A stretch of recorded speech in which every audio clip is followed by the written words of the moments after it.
जय हिंद students, welcome back to another lecture of polynomials. अब हम लोग लास्ट फेज पे आ चुके हैं ऑलरेडी 2 वीडियोस पहले से, जहां पर हम अलजेब्रिक आइडेंटिटीज़ पढ़ रहे हैं। 9th स्टैंडर्ड से रिलेटेड हम लोग अभी तक 2 आइडेंटिटीज़ पढ़ चुके हैं, जिसमें पहली आइडेंटिटीज़ के मैंने आपको सॉल्व्ड एग्जाम्पल्स भी पढ़ा दिए हैं। उसी लास्ट वीडियो में हम लोगों ने आइडेंटिटी को जस्ट इंट्रोड्यूस किया था, यानी कैसे उसका डेरिवेशन बनता है वो मैंने आपको बताया था। प्लस मैंने आपको ये समझाया था कि आइडेंटिटीज़ को लर्न कैसे करते हैं। आई होप अभी तक आप लोगों ने ये वीडियोस देख लिए होंगे तो आपकी आइडेंटिटीज़ उतनी लर्न हो चुकी होगी। इस वीडियो में मैं आप लोगों को उस a plus B whole cube और a minus B whole cube की आइडेंटिटीज से रिलेटेड प्रॉब्लम्स को समझाऊंगा।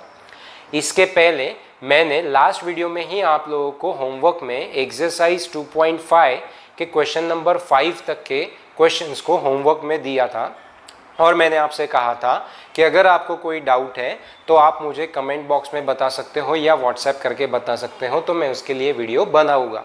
बट अभी तक आज मैं ये वीडियो जो शूट कर रहा हूँ, आज की तारीख है 19 जून, तो अभी तक तो मुझे कोई भी ऐसा कमेंट आपकी तरफ से नहीं आया है, ना ही कोई क्वेश्चन आपने व्हाट्सएप पे मुझे पूछा है।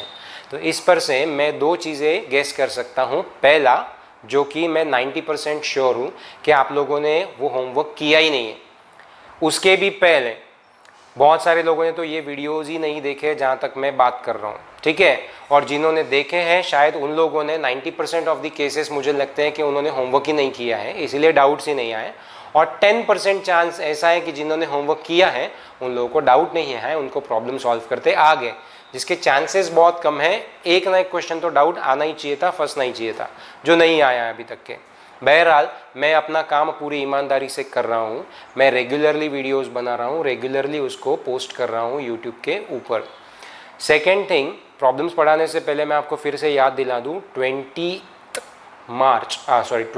जून, 28 नहीं 20 जून तक ही आपको ये वीडियोस डायरेक्टली यूट्यूब से देखने को मिलेंगे। उसके बाद से मैंने आपको कहा है आप अपनी जीमेल आईडीज़ को मुझे सेंड करें, मैं उन्हीं के ऊपर आप लोगों को वीडियोस की लिंक फॉरवर्ड करूँगा, ठीक है।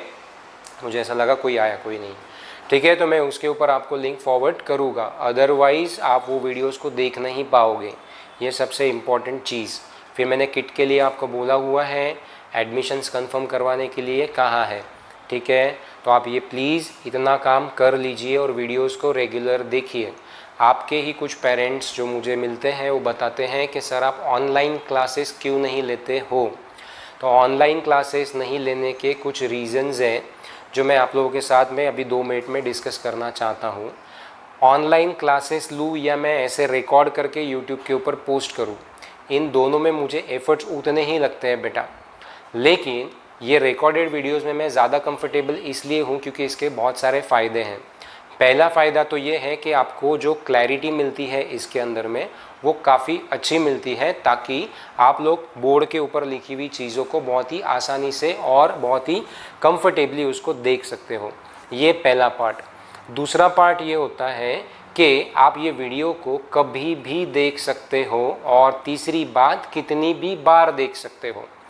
रिकॉर्डेड वीडियो का ये फ़ायदा है। ऑनलाइन में कैसा होगा कि आप एक ही बार उसको देखोगे और उस टाइम पे हो सकता है कि आपकी कोई और ट्यूशन क्लासेस का या स्कूल का या कुछ भी आपके और जगह पे मीटिंग्स चल रहे हैं, तो आप नहीं देख पाओगे। प्लस यहाँ पे डेटा बहुत ज़्यादा कंज्यूम हो जाता है, तो हो सकता है कि एक ही मोबाइल घर पे है, उसमें 2-2 भाई बहन हैं, जिन लोगों का स्कूल का भी चल रहा है, तो ये बहुत सारी चीज़ें ऐसी होती हैं जिसमें डेटा पूरता नहीं है। यहाँ पे आप कैसा है कि आप उसमें पार्ट में डाउनलोड करके रख सकते हो या पार्ट में देख सकते हो, आप कैसे भी करके देख सकते हो।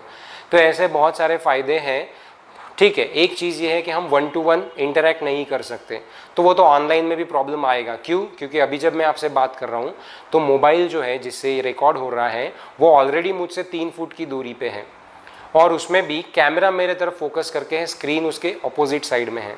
तो अगर हम ऑनलाइन क्लासेस लेते भी हैं तो आप जो भी कमेंट करोगे, लिख के भेजोगे, वो मैं देख ही नहीं पाऊँगा, क्योंकि वो स्क्रीन उधर साइड से मुझे दिखेगी नहीं। अगर मैं फ्रंट कैमरा से शूट करता हूँ तो क्लैरिटी का प्रॉब्लम आ जाएगा, और फिर भी मैं देख नहीं पाऊंगा, क्योंकि 3 फीट की दूरी से मैं क्या क्या देख पाऊंगा। अब अगर आप बोलोगे सर आप माइक ऑन रखो सभी का, तो आपको पता है उसमें क्या प्रॉब्लम्स आते हैं, आपने कहीं ना कहीं पे ऑनलाइन क्लासेस अटेंड किए होंगे। प्लस उसमें 40 मिनट्स का टाइम लिमिट है, 10-15 मिनट हम लोग इधर उधर सेटअप करने में चले जाते हैं। It is very messy actually, ठीक है। अब आपके पेरेंट्स क्यों इतना ज़्यादा इंसिस्ट कर रहे हैं कि online classes he low? Because उनको ऐसा फील हो रहा है कि आप लोग वीडियोस देख नहीं रहे हो, जो कि सच बात भी है, ठीक है। तो मैं आपसे रिक्वेस्ट करता हूं कि हम लोगों को यहाँ पर अभी पेरेंट, आप और मैं, ऐसा एक ट्रायंगल हम लोगों को कोऑर्डिनेशन में चलाना है। आपके पेरेंट्स मेहनत कर रहे हैं, है ना, जॉब पे जा रहे हैं, शॉप्स पे जा रहे हैं, आपकी मॉम है जो होम मेकर है, या आपको वो कहीं और जॉब पे जा रहे हैं, तो वो आपको उतना टाइम नहीं दे पा रहे हैं। और आप अभी 9th स्टैंडर्ड में हो बेटा, आपको उतना आपके पेरेंट्स को पीछे लगने की ज़रूरत नहीं है। मुझे बताओ कि अगर हम लोग अभी क्लास में बैठे रहते हैं, तो आप मुझे बताओ आप पौन घंटा 1 घंटा क्लासरूम में बैठते कि नहीं बैठते? मान लो आपका शाम में 6 बजे का टाइमिंग है, तो आप 6 से 7 की बैच अटेंड कर रहे हो, ऐसा समझ के शाम में 6 बजे मोबाइल लेके बैठ जाओ ना। प्रॉब्लम क्या है? क्यों आप पेरेंट्स को इतना तकलीफ देते हो? फिर पेरेंट्स मुझे बोलते हैं और तकलीफ। अल्टीमेटली हम दोनों की तकलीफ आप ही के ऊपर आने वाली है। भले अभी आपको मज़ा आ रहा होगा, लेकिन आगे जाके क्या होगा, जब क्लासेस खुल जाएंगे, स्कूल शुरू हो जाएगी, सिलेबस पूरा आंख पे आ जाएगा, फिर आप कैसे इतना सारा कर पाओगे? और 9th स्टैंडर्ड में मैं आपको पहले ही बोल चुका हूँ, आपका एक एनसीईआरटी टेक्स्ट बुक से कुछ नहीं होगा। आपको आर डी शर्मा भी पढ़ना होता है, ओसवाल में से भी करना होता है, उसके बावजूद भी गारंटी नहीं होती है कि पेपर में क्वेश्चंस कहाँ से आएंगे। तो इतना ज़्यादा सिलेबस कम टाइम में कैसे मैनेज करोगे? और अगर गलती से आप लोगों ने मान लिया है कि सिलेबस कम होने वाला है, सिलेबस कम होने वाला है, तो बेटा इसके भरोसे पे रहो मत। आगे जाके क्या होगा हम कुछ नहीं जानते, अभी कुछ भी श्योरिटी क्लैरिटी कुछ नहीं है। तो उसके भरोसे पे मत रहो कि सिलेबस कम हो जाएगा। हो भी गया तो बेटा लॉस आपका ही है, आपको ये कॉन्सेप्ट्स ही पढ़ने नहीं मिलेंगे, या पढ़ोगे ही नहीं उसको, तो आपको ये आगे जाके 11th-12th में प्रॉब्लम आएगा। इसीलिए सिलेबस कम भी होता है तो आई वुड इंसिस्ट कि आप पूरा पढ़ो, सो दैट आपको आगे जाके प्रॉब्लम ना हो। बराबर है? तो प्लीज़ मेरी बात को ध्यान से समझो और वीडियोस को रेगुलरली फॉलो करो प्लीज़। मैं देख रहा हूँ बहुत सारे बच्चे झूठ बोल रहे हैं। हाँ सर हम देख रहे हैं, तो आपको अभी तक ये नहीं पता कि मैंने किट के बारे में बोला है, मैंने टेस्ट के बारे में बोला है, ठीक है। बोलते हैं हाँ सर हम पॉलिनोमियल्स के दूसरे तीसरे वीडियो पे पहुँचे। हम लोग कहाँ पे हैं और वो देखो कहाँ पे। लॉस किसका होगा? आप ही का लॉस होगा। तो प्लीज़ अपना लॉस करवा के मत लो, सपोर्ट करो हमको, मुझे यानी टीचर्स को और अपने पेरेंट्स को। प्लीज़ पढ़ाई करो, प्लीज़ पढ़ाई करो और रेगुलरली वीडियोस को फॉलो करो। मैं जानबूझ के वीडियोस छोटे बनाता हूँ सो दैट आप लोगों को ये तकलीफ़ ना जाए डेटा का, बार बार बोर होने का, ज़्यादातर आप स्क्रीन पे अपनी आईज़ को फोकस करके ना रखो, इसलिए मैं छोटे वीडियोस बनाता हूँ, ठीक है। तो इतना तो आप कर ही सकते हो बेटा, 15-20 मिनट तो आप मुझे दिन के दे ही सकते हो रेगुलरली, इतना तो आप करो। बाकी मैं हूँ, आपके पेरेंट्स हैं, हम आपको सपोर्ट करते हैं ना, ठीक है। तो प्लीज़ मेरी बातों को ध्यान रखो। आइए हम लोग चलते हैं अभी बोर्ड की तरफ। मैंने यहाँ पे कुछ प्रॉब्लम्स लिख के रखे हैं। यहाँ पर आपको बोला रहेगा कि एक्सपैंड यूजिंग आइडेंटिटीज़, तो यहाँ पे आपको एक्सपैंड करना है, बोला है। इन केस नहीं भी बोला हो तो आपको बोला रहेगा सिंप्लीफाई। तो कुछ भी बोला रहो, आपको ये दिख रहा है कि ये फैक्टराइज्ड फॉर्म है। कैसे? ये ब्रैकेट लीनियर ब्रैकेट है, लीनियर पॉलिनोमियल का, और उसको पावर है 3, मतलब ये 3 बार एक ही ब्रैकेट है, तो ये फैक्टराइज्ड फॉर्म है। आपको इसको एक्सपैंड करना है, ओके। तो बोला रहे नहीं बोला रहे, हमको समझ में आना चाहिए कि एक्सपेंशन बोला है या फैक्टराइजेशन बोला है। हम a plus B whole cube और a minus B whole cube से रिलेटेड फैक्टराइजेशन भी देखेंगे और एक्सपेंशन भी देखेंगे इस वीडियो में। अभी हम देख रहे हैं एक्सपेंशन, इन प्रॉब्लम्स के बाद हम लोग देखेंगे फैक्टराइजेशन। आपको आइडेंटिटीज एक बार याद दिला दूँ। हमारे पास है a plus B whole cube is equals to पहले नंबर का क्यूब, लास्ट में सेकेंड नंबर का क्यूब, बीच में 3ab 2 बार, एक बार a को स्क्वायर, दूसरी बार b को स्क्वायर, ऐसा ही माइनस का रहेगा, ठीक है। चलिए अब इसको यूज करते हैं।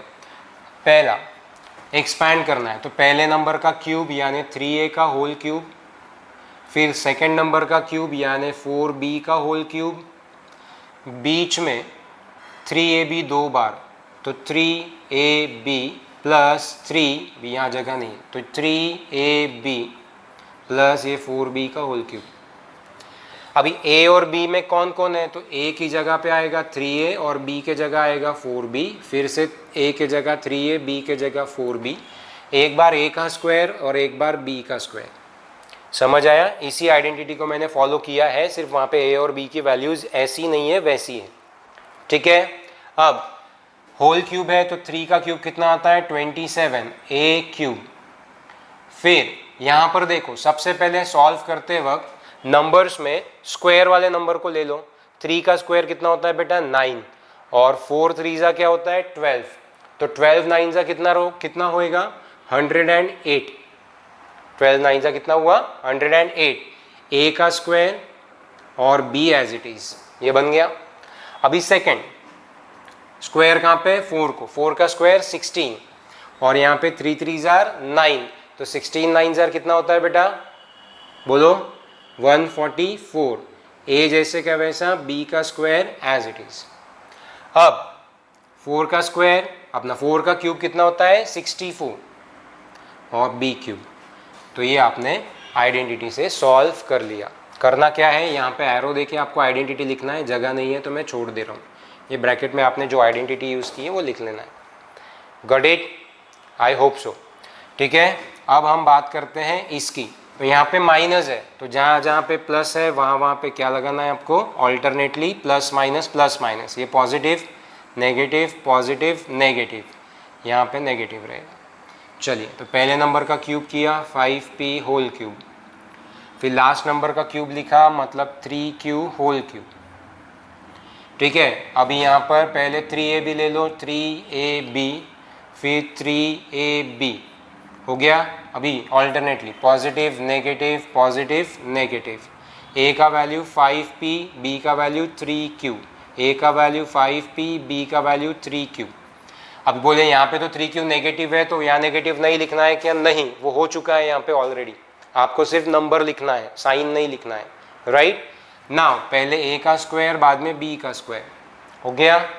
चलिए अभी 5 का क्यूब कितना रहेगा 125 p क्यूब माइनस 5 का स्क्वायर 25 9 कितना होता है 225 आई थिंक। ठीक है, गलत हो तो बता देना। p स्क्वायर और q, फिर प्लस 3 का स्क्वायर 9 और यहाँ पे रहेगा 3 5 15 9 कितना होता है 135। p जैसे का वैसा q का स्क्वायर माइनस 3 का क्यूब 27 q क्यूब, यहाँ स्क्वायर नहीं करना बाय मिस्टेक, रॉन्ग हो जाएगा। और यहाँ पर आप लिखोगे आइडेंटिटी ये वाली पूरी ऐसी की ऐसी, ऐसी की तैसी नहीं, ऐसी की ऐसी। ओके ठीक है, तो चलिए ये हो गया आपका आंसर। बोले सर इतने बड़े बड़े आंसर्स? हाँ, यहाँ पे बड़े बड़े ही आएंगे। क्यों? क्योंकि ये अभी इससे छोटा नहीं हो सकता, सारे के सारे अनलाइक टर्म्स हैं। ओके हाँ, पीछे में आप आंसर्स वेरीफाई करो तो हो सकता है यहाँ से कुछ चीज़ कॉमन निकाल लिया जाए, जैसे 3a हो सकता है या 9a भी हो सकता है, वॉट एवर। वो कॉमन लेके और बीच में लिखेंगे। तो हमने वो आइडेंटिटी का वो वाला फॉर्म भी देखा है, आप उससे सॉल्व करना चाहो तो कर सकते हो। मैंने अभी इससे करके बताया जो लास्ट टाइम मैंने आपको डिटेल पढ़ाया था। राइट, चलिए अब वापस यहाँ पे क्यूब आ रहा है 104 का क्यूब। आप 3 बार 104 को मल्टीप्लाई करोगे तो भी आंसर आ जाएगा, लेकिन वो ये नहीं चाहता है। वो चाहता है कि आप उसको आइडेंटिटी से सॉल्व करो। तो यहाँ पे 104 के आसपास का राउंड फिगर कौन सा हुआ? बोले सर 100 और 4 प्लस करना पड़ा, तो यहाँ पे क्या आ गया क्यूब। कैसा दिख रहा है a plus B whole cube. तो चलिए पहले नंबर का क्यूब, फिर लास्ट में सेकेंड नंबर का क्यूब, उसके बाद बीच में 3ab प्लस 3ab, एक बार a का स्क्वायर एक बार b का स्क्वायर। a का वैल्यू होता है 100, b का वैल्यू 4, फिर यहाँ पे a का वैल्यू 100, b का वैल्यू 4। थोड़ा छोटा हो गया होगा बट दिख जाएगा, कोई प्रॉब्लम नहीं है। यहाँ पर 100 का क्यूब, तो मैंने कहा कि जब भी क्यूब करना है तो पहले यहाँ पे 1 का क्यूब कितना होता है 1। अभी जितना पावर है उससे मल्टीप्लाई करो नंबर ऑफ जीरोस को। नंबर ऑफ जीरोस होते हैं 2 मल्टीप्लाइड बाय पावर है 3, मतलब 6 जीरोस यहाँ पे देने पड़ेंगे। तो 1 2 3 4 5 6, this is the cube of 100।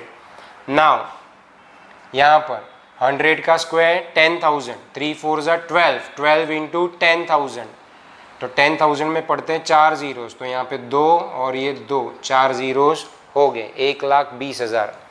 Now again यहाँ पर 4 का स्क्वायर 16, 16 3 48, 48 इंटू 100, 4800, एंड 4 का क्यूब कितना होता है बेटा 64।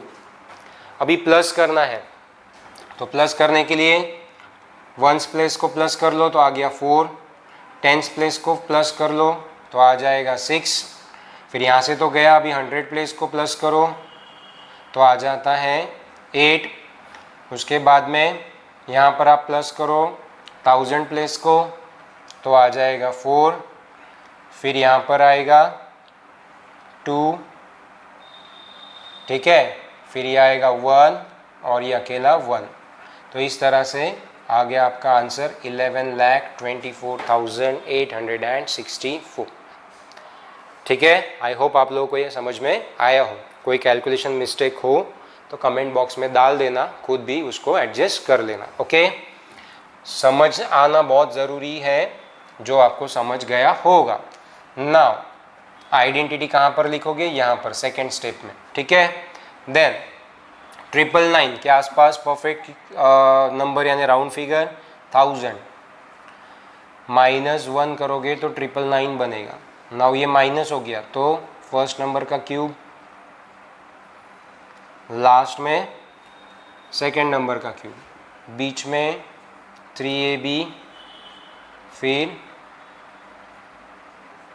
3AB, positive negative positive negative, यहाँ पे आएगा 1000 A का स्क्वायर, यहाँ पे आएगा 1, यहाँ पे आएगा 1000 B का स्क्वायर, ठीक है। चलिए 1 का क्यूब होता है 1, 3 को 3 से मल्टीप्लाई करो तो बनता है 9, 1 2 3 4 5 6 7 8 9, कितना नंबर होता है गिन लेना। नाउ 1000 में 3 जीरोज़ है, 3 0 मल्टीप्लाइड बाई 2 यानी 6 जीरोज़, और ये 3 1 ज़ा 3 के बाजू में 6 जीरोज़। फिर यहाँ पे 1 का स्क्वायर 1 होता है तो रहेगा 3000 -1।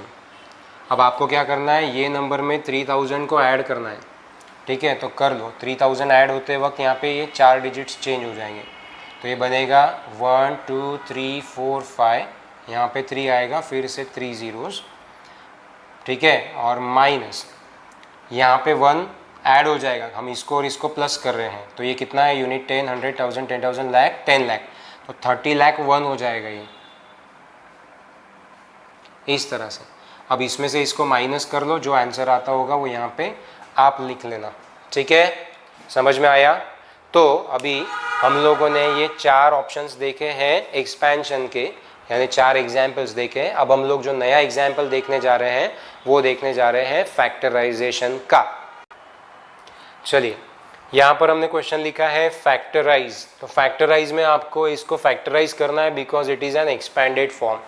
मैंने पिछले वीडियो में ही आपको बोला था कि एक्सपेंशन करना इजी जाता है, क्योंकि वहाँ पे हमको इजीली समझ में आ जाता है कि कौन सी आइडेंटिटी लगानी है, राइट। यहाँ पर हम लोगों को नहीं समझ में आता है कौन सी आइडेंटिटी लगाना है जब तक आप उसको डिटेल में सोचते नहीं हो, ठीक है। तो यहाँ पर अब ये वाला problem a + b whole cube वाली आइडेंटिटी में क्यों बैठता है और कैसे बैठता है वो कैसे पहचाने।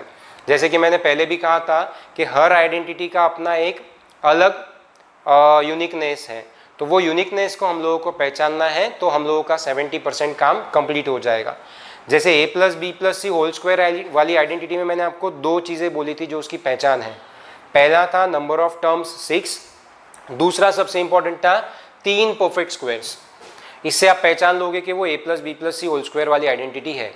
यहाँ पर a + b होल क्यूब की आइडेंटिटी का यूनिकनेस या पहचान क्या है, 2 बातें।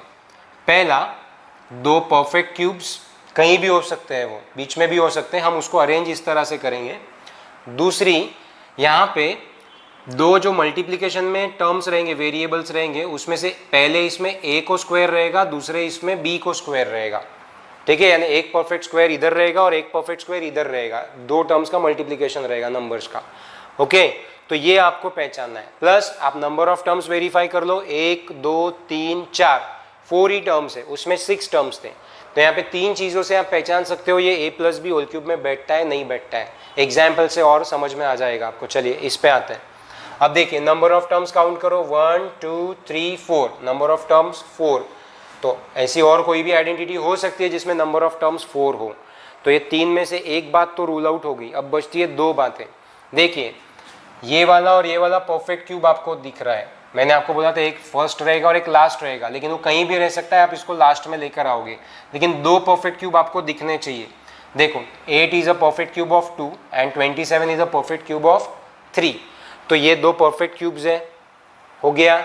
तीसरा, यहाँ पर देखो एक बार x को स्क्वायर दिख रहा है, एक बार y को स्क्वायर दिख रहा है। जैसे मैंने कहा था एक बार a को स्क्वायर रहेगा, एक बार b को स्क्वायर रहेगा, और यहाँ पे 3 मल्टीप्लिकेशन में रहेगा। तो हम लोगों को यहाँ से 3 बाहर निकाल के रखना है, इस फॉर्म में उसको सेट करना है। देखते हैं कैसा बनता है। सबसे पहले तो हमको a और b को रिकॉग्नाइज करना है, तो यहाँ पे मैंने a को रिकॉग्नाइज कर लिया, जो आता है आपका 2x। तो ये 8x क्यूब कब बनेगा, जब मैं होल क्यूब करूँगा 2x का। फिर 27y क्यूब को मैं यहाँ पे लिख लेता हूँ बेटा 3y होल क्यूब, तो 3 का क्यूब 27, y का क्यूब y क्यूब, ठीक है। अब ये दो बन गए, a का काम कौन करेगा 2x, b का काम कौन करेगा 3y। अब इसको नहीं देखना, हम इस फॉर्मेट में उसको सेट करते हैं और देखते हैं वेरीफाई होता है या नहीं होता है। तो मुझे चाहिए क्या, प्लस 3a स्क्वायर b फिर 3ab स्क्वायर, राइट। क्योंकि यहाँ पे सारे प्लस दिख रहे हैं, मतलब वो प्लस वाली आइडेंटिटी होगी, ये बात तो समझ गई। अब a का वैल्यू कितना होता है 2x, तो 2x यहाँ लिख दिया, b का लिख दिया 3y, यहाँ लिख दिया 2x, यहाँ लिख दिया 3y। अब देखते हैं ये टर्म इनमें से कहीं बैठती है क्या। 2 का स्क्वायर कितना होता है 4, 3 3 9, 9 4 36, x स्क्वायर y। तो देखो यहाँ 36 x स्क्वायर y दिख रही है कोई टर्म, हाँ जी, तो ये इसके साथ मैच हो गई। अब इसको देखो 3 का square 9, 3 2 6, 9 6 54, x into Y square X Y square, तो 54 एक्स वाई स्क्वायर भी है, तो ये इसके साथ मैच हो गई। अब हमारा जो एक्सप्रेशन है वो कैसा दिखाई दे रहा है, a cube plus 3a square b plus 3ab square plus b cube, a cube plus 3a square b plus 3ab square plus b cube is equal to a plus b whole cube. तो इसको मैं कैसा लिखूंगा, a plus b whole cube. What is a 2x, what is b 3y, it is a plus b whole cube. ये हो गया factorisation, और यहाँ पे आपने आइडेंटिटी का इस्तेमाल किया है क्योंकि इससे आपने इसमें कन्वर्ट किया, तो यहाँ पे ये वाली आइडेंटिटी आपको लिखनी पड़ेगी, लेकिन उल्टी, पहले ये लिखोगे और आंसर ये लिखोगे, इस तरह से। अंडरस्टूड? आई होप कि समझ में आया हो। मैं आपको बार बार बता रहा हूँ, आइडेंटिटीज़ को समझना और उसको अप्लाई करना तो उससे भी ज़्यादा इम्पॉर्टेंट है और टफ है, स्पेशली फैक्टराइज करते वक्त। एक्सपैंड करते वक्त ढाई से समझ में आ जाता है कि अरे ये तो ये वाली आइडेंटिटी का है, आइडेंटिटी अप्लाई किया, काम तमाम। बट यहाँ तो यही समझ में नहीं आता कि कौन सी आइडेंटिटी का है। समझ में आ गया तो उसको सेट कैसे करना, वो दूसरा टफ जॉब है। एक बार वो हो गया 70% काम खत्म, फिर बस आंसर लिखना है, फिनिश। तो आप कैसे आइडेंटिफाई करोगे मैंने बताया।